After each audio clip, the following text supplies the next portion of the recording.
A'udzubillahi minasyaitonirrajim. Bismillahirrahmanirrahim. Alhamdulillahirabbil alamin. Wassalatu wassalamu ala asrafil mursalin wa ala alihi wa ashabihi rasulillahi ajmain. Raditu billahi rabba wa bil islami dina wa bi Muhammadin nabiyya wa rasulah. Asyhadu an la ilaha illallah wahdahu la syarikalah wa asyhadu anna Muhammadan abduhu wa rasuluh sallallahu alaihi wasallam la nabiyya ba'dah. Rabbi shrah li sadri wa yassir li amri wahlul 'uqdatam min lisani yafqahu qawli, amma ba'du. Faqala Allah Ta'ala fi kitabil karim. A'udzubillahi minasyaitonirrajim. Bismillahirrahmanirrahim. Qulillahumma malikal mulki tu'til mulka man tasya wa tanzilul mulka mimman tasya wa tu'izzu man tasya'u wa tuzillu man tasya biyadikal khair innaka ala kulli syai'in qadir. Tulijul laila fin nahar wa tulijun nahara fi lail wa tukhrijul hayya minal mayyiti wa tukhrijul maita minal hayyi wa tarzuqu man tasya bighairi hisab. Shadaqallahul azim. Katakanlah, wahai Allah yang mempunyai kerajaan, Engkau berikan kerajaan kepada orang yang Engkau kehendaki, dan Engkau yang cabut kerajaan dari orang yang Engkau kehendaki. Engkau muliakan orang yang Engkau kehendaki, dan Engkau hinakan orang-orang yang Engkau kehendaki. Di tangan Engkaulah ya Allah semua kebajikan. Sesungguhnya Engkau maha kuasa atas segala sesuatu. Engkau masukkan malam ke dalam siang, dan Engkau masukkan siang ke dalam malam. Engkau keluarkan yang hidup dari yang mati, dan Engkau yang keluarkan yang mati dari yang hidup, dan Engkau beri rezeki siapa yang Engkau kehendaki tanpa batas atau tanpa hisab. Al-Quran surat Ali Imran surat ketiga ayat 26 sampai dengan 27. Saudara-saudara sekalian, pada pertemuan kali ini adalah pertemuan yang ketiga ya. Kita membahas kuliah akidah akhlak pada pertemuan yang ketiga ya. Nah, Ustadz akan berikan menjadi 3 sesi. Sesi pertama, kedua, dan ketiga. Karena pembahasannya agak panjang, jadi dibagi menjadi 3 sesi. Insya Allah dengan dibagi menjadi 3 sesi ini akan memudahkan kita, memudahkan semua yang pendengar, memudahkan seluruh mahasiswa bisa mengikuti mata kuliah ini. Baik saudara sekalian, pada hari ini kita akan membahas tentang akidah rububiyah. Akidah rububiyah. Kita sering mendengar kata-kata rububiyah ya. Maka pada kesempatan yang berbahagia ini kita akan coba bahas secara keseluruhan apa itu yang dimaksud dengan akidah rububiyah. Adapun tujuan dari kuliah akidah akhlak yang membahas tentang akidah rububiyah ini, supaya ada klarifikasi ya, tujuannya bagi umat Islam pertama memberikan keyakinan yang mantap pada umat Islam bahwa kehidupan ini ada yang menciptakan, yaitu Allah Subhanahu wa ta'ala. Itu pasti ya, ada yang menciptakan.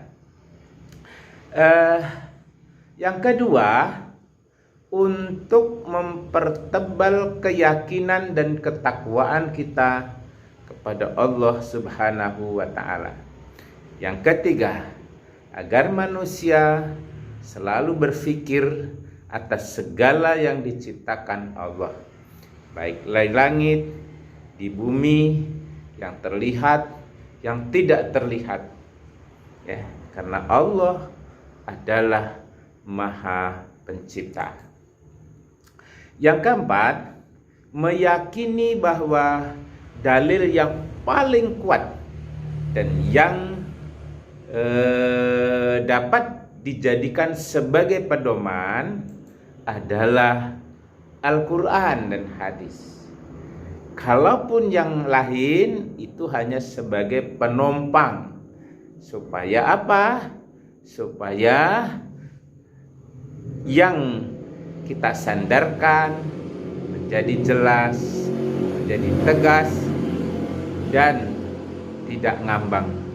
Jadi meyakini bahwa dalil yang kuat sebagai pedoman hidup manusia, dunia dan akhirat adalah Al-Quran dan hadis Nabi Muhammad SAW sebagai landasan rububiyah.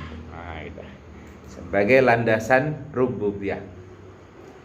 Yang kelima, menjaga dan menghindarkan diri agar tidak terjerumus kepada kemusyrikan atau perbuatan syirik terhadap Allah Subhanahu wa ta'ala.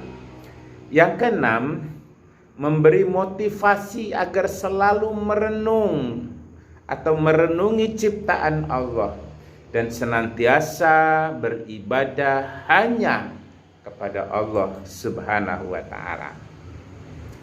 Yang ketujuh, agar manusia meyakini dengan sepenuh hati bahwa alam semesta ini ada yang menciptakan, yaitu Allah Subhanahu wa ta'ala.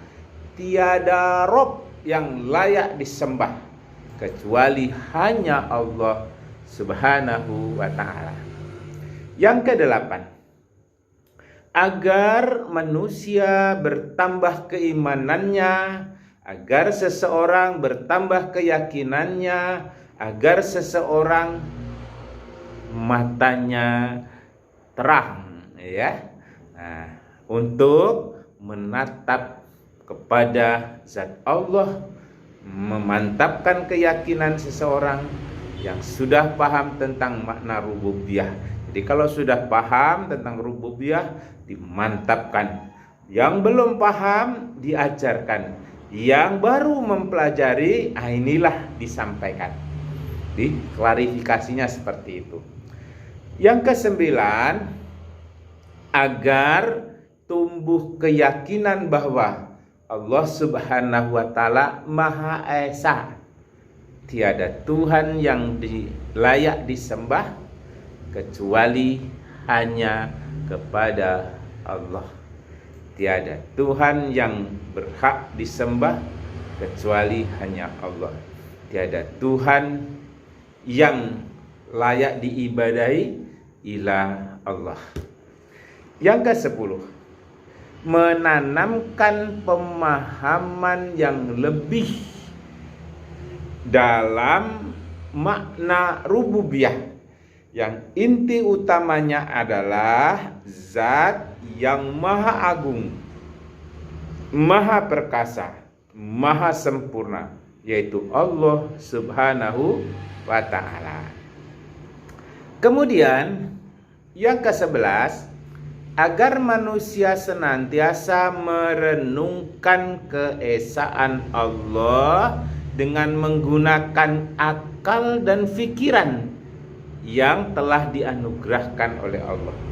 Kadang-kadang dia merenung juga, tapi tidak menggunakan akal dan pikiran, tapi hanyalah kurafat-kurafat, prasangka-prasangka, sehingga dia nyasar. Ya, bukan Allah yang direnungkan, justru ciptaan Allah yang ia pikirkan, dan itu tidak akan habis-habis. Yang ke-12, meyakini dan memantapkan akidah rububiyah, yaitu zat Allah SWT dengan sepenuh hati, diiringi dengan meyakini kesempurnaan Allah SWT. Kemudian yang ke-13, agar manusia terhindar dari kemusyrikan. Ya, saya ulangi, agar manusia terhindar dari kemusyrikan, kesesatan, kezaliman, dan terhindar dari murka Allah. Ya, terhindar dari murka Allah. Dan terakhir tujuannya agar tidak ada lagi kezaliman di muka bumi ini dengan pengingkaran manusia terhadap rububiyah Allah Subhanahu wa ta'ala. Saudara-saudara sekalian, dimanapun saudara berada, dan terutama bagi mahasiswa yang mengikuti perkuliahan ini, kita lanjutkan bagaimana orang bisa mengenali tentang rububiyah Allah SWT. Apa hubungan dengan akidah akhlak? Apa hubungannya dengan perilaku manusia? Maka kalau kita telaah, ya, zaman sekarang adalah zaman yang serba canggih. Itu kalau kita telaah. Teknologinya mutakhir, komunikasinya luar biasa, sudah dapat menjelajah ke seluruh dunia. Hari ini telepon, kita bisa berbicara di Amerika, kita bisa bicara di belahan dunia, kita bisa bicara di Arab Saudi, kita bisa bicara di mana saja. Hari ini di Indonesia jam 12 siang, maka di tempat lain tepat pukul 12.30 malam. Hari ini kita ngomong, hari ini juga kita tahu informasi. Itulah zaman canggih, teknologi mutakhir, komunikasi sudah dapat menjelajah seluruh dunia. Namun banyak manusia yang semakin tidak meyakini adanya Allah SWT. Ini yang jadi masalah. Mereka lebih memilih meminta pertolongan kepada benda-benda keramat. Ada benda-benda antik, ada benda-benda yang tidak masuk akal, yang dia percaya, yang dia yakini, yang dia mintai pertolongan.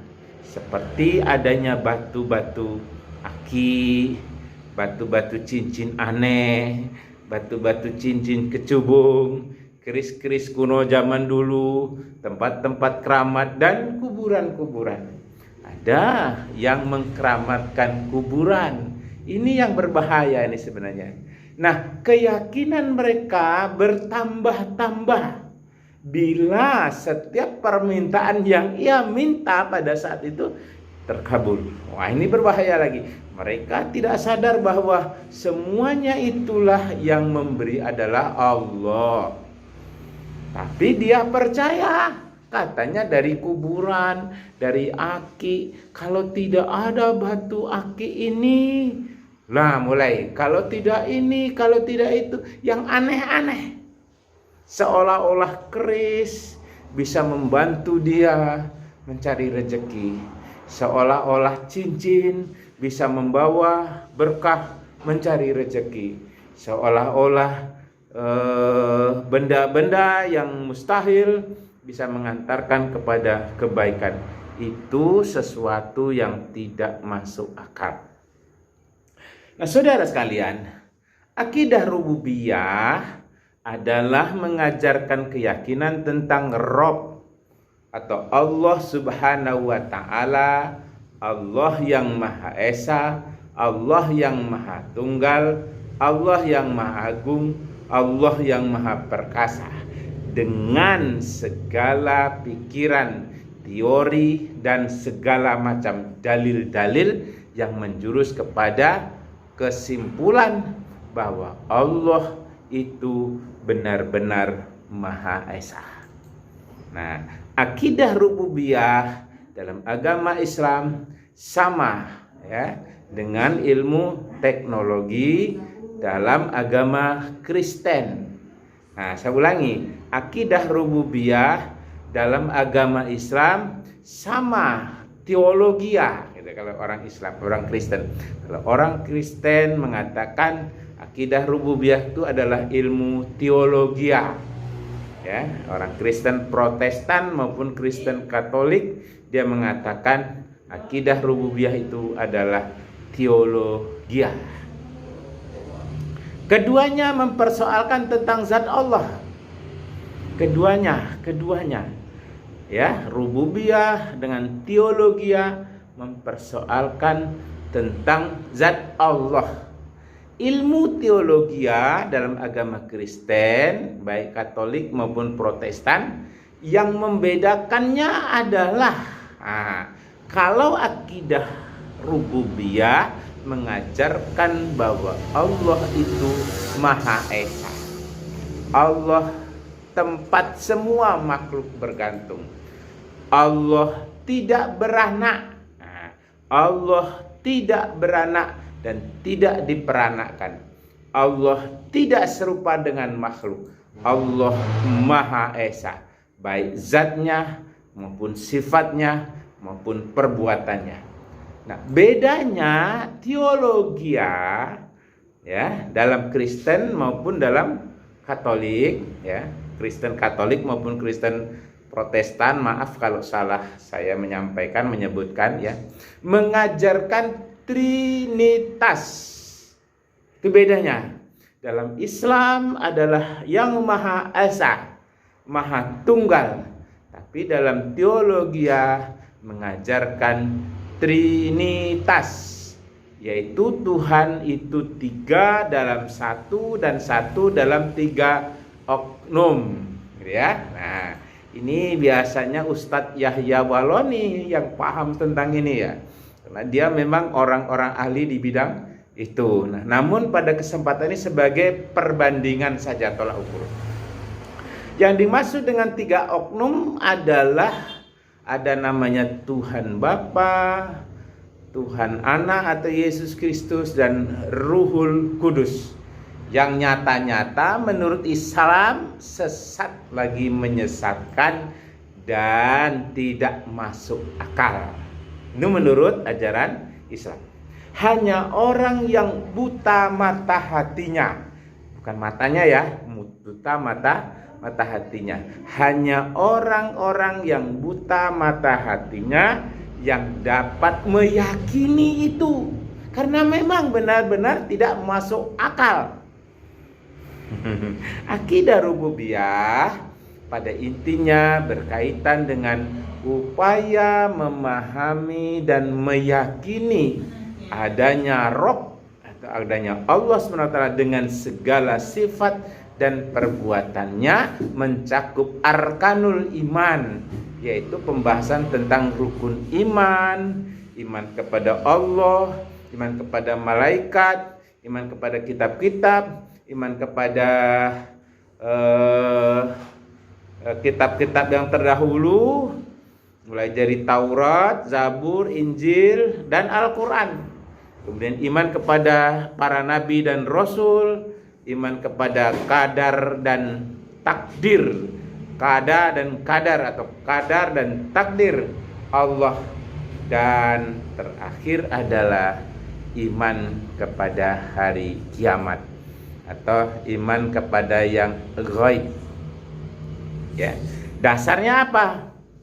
Alif lam mim dzalikal kitabul la raiba fihi hudal lil muttaqin alladzina yu'minuna bil ghaibi wa yuqimunas sholata wa mimma razaqnahum yunfikun. Jadi seperti itulah yang disebut dengan rububiyah.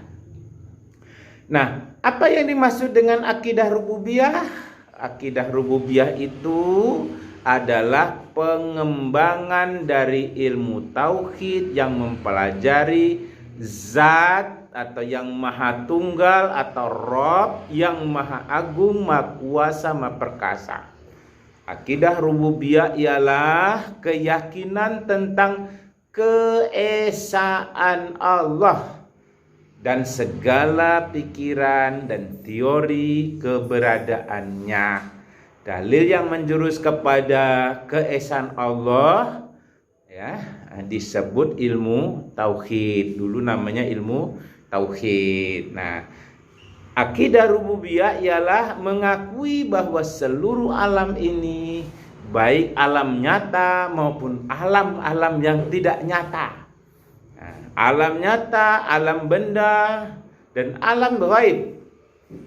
Kita lihat alam nyata itu adalah alam yang bisa kita lihat dengan mata kita. Kita bisa lihat dengan panca indera kita. Kita bisa menggunakan teropong. Kita bisa menggunakan komputer. Kita bisa menggunakan alat-alat canggih. Dan itu dibolehkan dalam Islam. Dibolehkan menggunakan alat-alat canggih untuk melihat alam nyata. Tapi ingat ya, kita hanya sebatas kemampuan bisa melihat bumi, bisa melihat langit, bisa melihat bulan, bisa melihat matahari, bisa melihat bintang-bintang, hanya sebatas itu. Ada sebatas itu saja. Tapi coba lihatlah dalam tubuh kita, nggak usah jauh-jauh. Di dalam tubuh kita ini bisa kita menggunakan alat-alat canggih. Kita bisa melihat isi otak kita. Kita bisa menghitung berapa sel darah kita. Kita bisa menghitung seluruh urat saraf kita. Kita bisa menghitung detak jantung kita. Sampai seluruh tubuh kita bisa lihat. Tapi ada satu yang tidak bisa kita lihat, yaitu ruh. Ruh tidak satupun yang mampu melihatnya kecuali hanya Allah. Kalaupun itu ya, diberi ilmu ila qalila, kata Allah, sangat sedikit sekali. Saudara sekalian, Allah Subhanahu wa taala juga menciptakan bangsa-bangsa yang tidak terlihat. Apa dia? Tadi udah saya singgung tentang ruh, bangsa jin, bangsa malaikat. Itu yang terlihat. Yang terlihat manusia, hewan, tumbuh-tumbuhan, dan seluruh alam semesta ini, itu yang disebut dengan makhluk. Sedangkan yang menciptakan adalah Rabb ya, atau yang menciptakan itu adalah Rabbul Jalal. Allah Subhanahu wa ta'ala disebut Al-Khaliq. Manusia, alam semesta ini disebut ciptaan atau hamba. Ya, kita ini makhluk. Langit makhluk. Surga neraka makhluk. Alam nyata makhluk. Alam gaib makhluk. Yang punya siapa? Yang punya adalah Allah Subhanahu wa ta'ala. Dia yang menciptakan semua, dia yang menjaganya, dia yang memeliharanya, dan kita sebenarnya hanya siap pakai. Kita hanya diberi kesempatan oleh Allah untuk menikmati alam semesta ini. Tapi kadang-kadang tanpa dia sadari, bahwa itu benar-benar yang menciptakan Allah. Saudara sekalian, akidah rububiyah dipunyai oleh semua manusia, yang mukmin, yang kafir, bahkan binatang-binatang yang tak berakal, alam benda dan batu-batuan yang ada di bumi, semuanya mengakui bahwa Allah sajalah yang menciptakan. Itu berdasarkan ilmu rububiyah. Jadi semua mengakui, manusia mengakui, yang kafir maupun yang kafir, yang tidak kafir, ya. Orang-orang mukmin itu kalau ditanya siapa yang menciptakan kamu, tetap jawabnya Allah. Siapa yang menciptakan langit dan bumi? Allah. Orang-orang kafir juga demikian. Siapa yang menciptakan langit dan bumi? Allah. Siapa yang punya langit dan bumi? Allah. Lalu ditanya, Allah itu di mana? Di atas katanya. Allah di atas katanya. Apa dalilnya? Itulah dengan prasangka. Maka orang mukmin tidak boleh menyebutkan itu kecuali dengan dalil. Akidah rububiyah yang diajarkan oleh Rasulullah SAW kepada umatnya adalah dengan menggunakan dalil Al-Quran. Nah, pelajaran akidah akhlak yang bersangkut paut dengan rububiyah ini diajarkan untuk mengenal dan menetapkan diri bahwa hakikat zat Allah Subhanahu wa taala adalah wujubul wujud atau wajibul wujud. Rububiyah Allah itu wujudnya ada. Apakah manusia bisa melihat? Tidak. Dengan alat secanggih apapun. Tadi sudah saya sampaikan sederhana saja. Dalam tubuh kita ada namanya ruh. Carilah dengan alat apapun, secanggih apapun yang ada pada diri kita. Namun ruh itu tidak akan bisa dilihat. Ruh itu tidak akan bisa dideteksi. Tapi apabila ruh itu tidak ada, maka jadilah ia mayat. Ya, manusia yang tidak ada ruh disebut sebagai seorang mayat. Kalau sudah jadi seorang mayat, tidak akan berani tinggal di rumah sampai berhari-hari, sekalipun sayang setengah mati. Ibu sayang kepada anak, tak mau ibunya meninggalkan anaknya yang sudah tidak ada ruh. Seorang suami istri, apalagi sedang bercinta, wallahu a'lam, nggak ada apa-apanya, nggak ada nilainya sedikit. Jadi harus lengkap, ada jasadnya, ada ruhnya. Itu dia manusia. Nah, oleh karena itu, saudara, rububiyah ini mengajarkan untuk mengenal dan menetapkan hakikat, ya, zat wajibul wujud. Nah, zat wajibul wujud, segala sifat dan manfaatnya, segala sifat dan manfaatnya, menetapkan qada dan qadar Allah, ya, menetapkan qada dan qadar Allah SWT dengan dalil yang umum maupun yang khusus dari Al-Quran dan hadis. Jadi harus ditetapkan. Kalau takdir Allah pada pertemuan kedua sudah pernah disampaikan. Takdir Allah bisa dirubah dengan cara doa dan berusaha. Saya ulangi, takdir Allah bisa dirubah dengan cara doa dan berusaha. Itu takdir Allah. Ada kadar ketetapan yang tidak bisa dirubah oleh siapapun. Hanya Allah yang bisa. Misalnya, ya, matahari terbit dari timur, tenggelam di sebelah barat. Tidak bisa manusia, tidak mampu manusia terbit dari barat, tenggelam ke timur, atau dari utara, atau dari selatan. Tidak bisa. terjadinya siang dan terjadinya malam, itu kadar Allah. Ya, ditakdirkan oleh Allah, dikadarkan ketetapannya. Ya, laut diberikan air, daratan diberikan tumbuh-tumbuhan, karena manusia yang mengolahnya, dan itu dibolehkan dalam ajaran Islam. Saudara sekalian, akidah rububiyah mempunyai pengertian yang luas sebetulnya.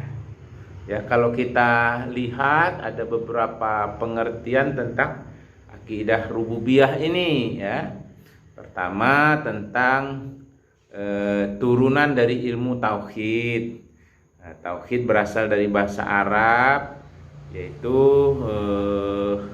wahada yuwahidu tauhidan, dalam bentuk masdar, fiil, sulasi, mazid, yang berarti keesaan, yaitu ilmu yang memperdalam keyakinan kepada keesaan Allah.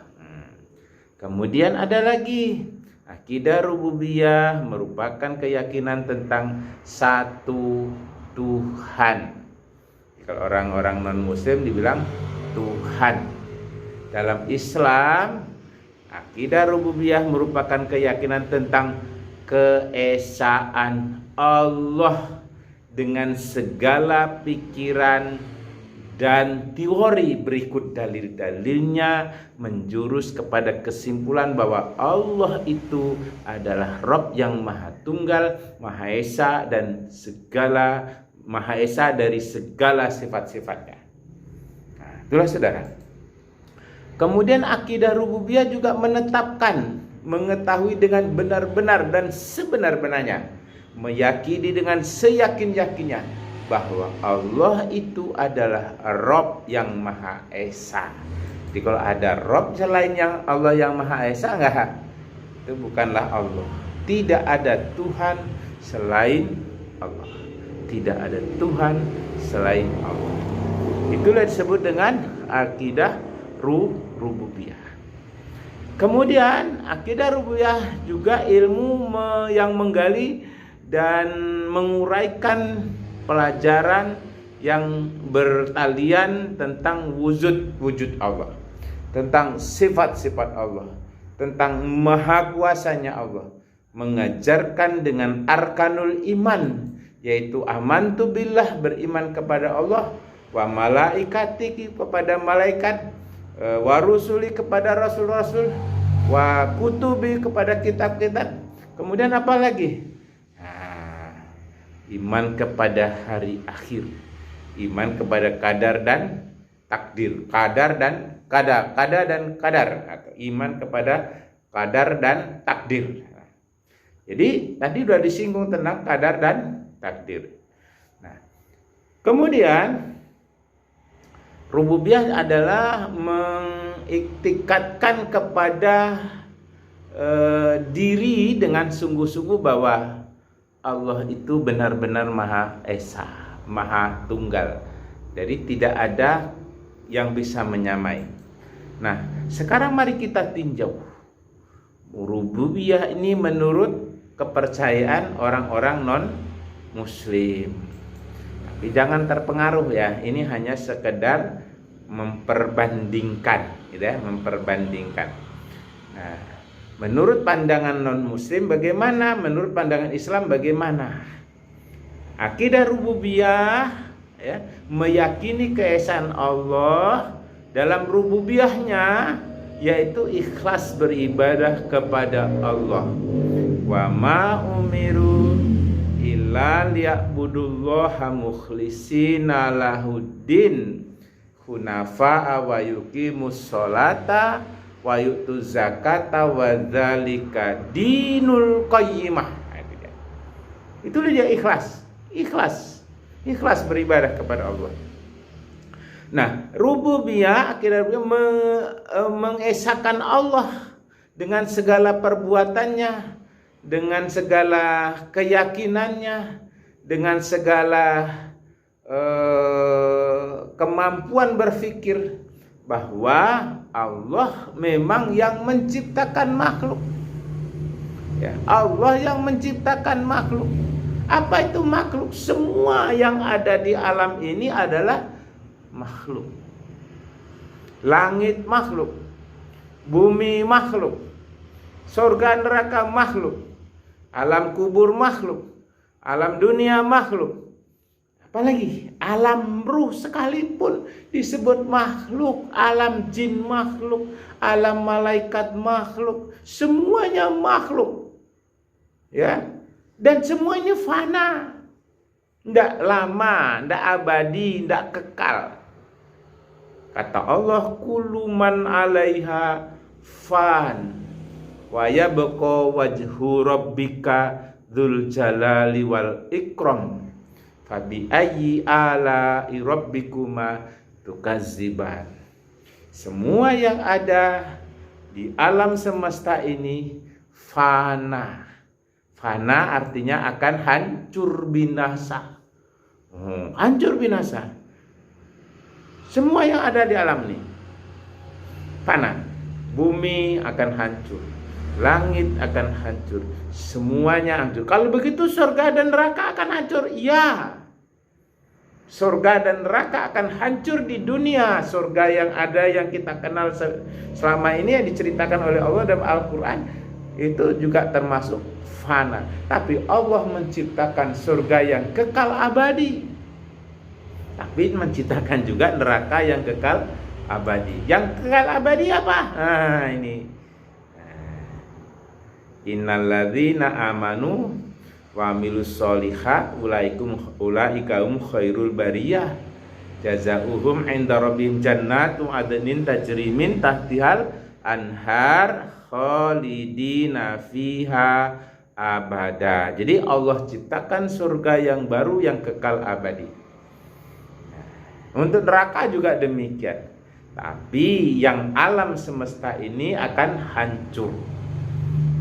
Dan itu harus diyakini. Oh, bagaimana kalau tidak yakin? Nah, ini dia masalahnya. Ada dia beriman ngakunya, tapi tak yakin. Nah, ini masalah nih.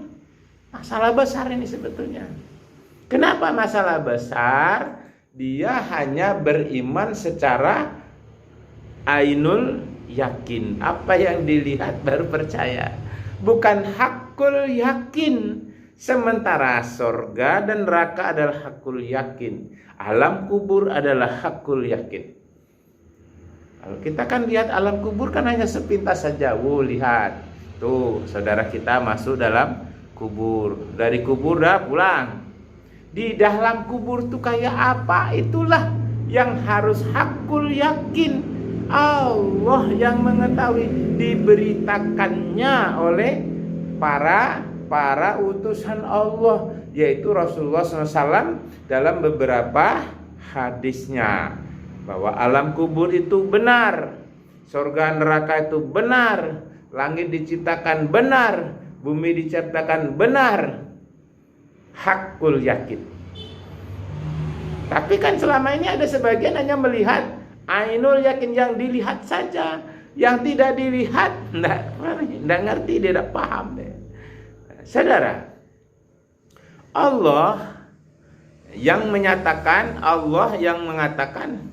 tentang kekuasaannya itu dalam rububiyahnya itu, tentang semesta alam itu ada dalam Al-Quran. Ya. Allah menyebutkan dalam Al-Quran surat Al-Fatihah. Ya. Nah, saya yakin ini pada hafal semua nih ya. Ya, iyyaka na'budu wa iyyaka nasta'in. Dari awal bismillahirrahmanirrahim.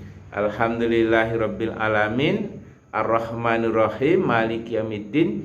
Iyyaka na'budu wa iyyaka nasta'in. Nah, segala puji bagi Allah, Tuhan seru sekalian alam. Ar-Rahmanur Rahim, yang pengasih dan penyayang. Maliki yaumiddin, yang memiliki hari pembahasan. Iyyaka na'budu, hanya kepada Engkau aku menyembah, wa iyyaka nasta'in, hanya kepadamu tempat kami kembali. Nah, lalu kita berdoa, ihdinas siratal mustaqim, tunjukilah kami ke jalan yang lurus. Apa selama ini dah tahu jalan yang lurus? Kalau Allah menghendaki jalan yang lurus, maka dia akan mendapatkan jalan yang lurus. Kalau Allah tidak menghendaki jalan yang lurus, maka dia akan sesat. Yang paling parah, udahlah sesat lagi menyesatkan. Na'udzubillah min zalik. Baik saudara sekalian, mungkin ini pada pertemuan ketiga pada seksi yang pertama. Nanti akan kita lanjutkan pada sesi yang kedua. Mudah-mudahan bermanfaat. Fatabiru ya ulil absor la'alakum tatakun.